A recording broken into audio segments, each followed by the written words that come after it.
தனது 10 வயதில் தன் உடன் பிறந்த சகோதரனையே கொலை செய்தான் செங்கிஸ்கான். தனது 16வது வயதில் செங்கிஸ்கான் போர்டே எனும் மங்கோலிய மலைவாழ் இனப்பெண்ணை திருமணம் செய்து கொண்டான். இதற்கு பிறகு எண்ணற்ற பெண்களை இவன் திருமணம் செய்து கொண்டாலும் போர்டே தான் இவன் ஆட்சியில் பேரரசியாக இருந்தாள். மார்கிட்ஸ் என்பவர்கள் போர்டேவை கடத்தி சென்றனர்.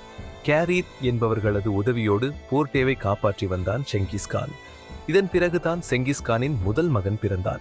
செங்கிஸ்கான் ஒரு ஆணின் வலிமை, அவனது குழந்தைகள் பால் என்ற மனப்பான்மை கொண்டிருந்தான். இவனுக்கு 1000க்கும் மேற்பட்ட மனைவிகள் இருந்தனர். அவர்கள் அனைவருக்கும் பல குழந்தைகள் இருந்தனர்.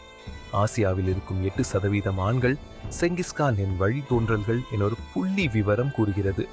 மத்திய ஆசிய இடமாக இருந்த சீன மற்றும் ரஷ்யாவிற்கு மத்தியில் இருந்த நிலப்பரப்பை அங்கிருந்த மலைவாழ் இனத்தினரின் உதவியோடு கைப்பற்றி மங்கோலிய பேரரசை நிறுவினான் செங்கிஸ்கான்.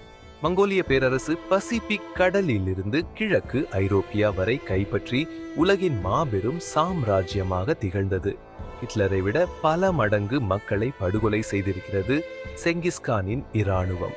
ஒரு சில நாடுகளை கைப்பற்றும் போது ஒட்டுமொத்த மக்களையும் கொன்று குவித்துள்ளான் செங்கிஸ்கான்.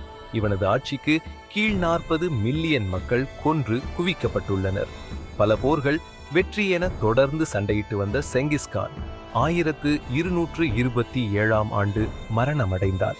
ஒரு சில கூற்றுகள் இவன் குதிரையால் தூக்கி எறியப்பட்டு இறந்தான் என கூறினாலும் செங்கிஸ்கானின் மரணத்தை பற்றிய தெளிவான தகவல்கள் ஏதுமில்லை. உலகினில் ஆண்ட மன்னர்களுள் மிகவும் வலிமையானவராக இவரை கூறலாம்.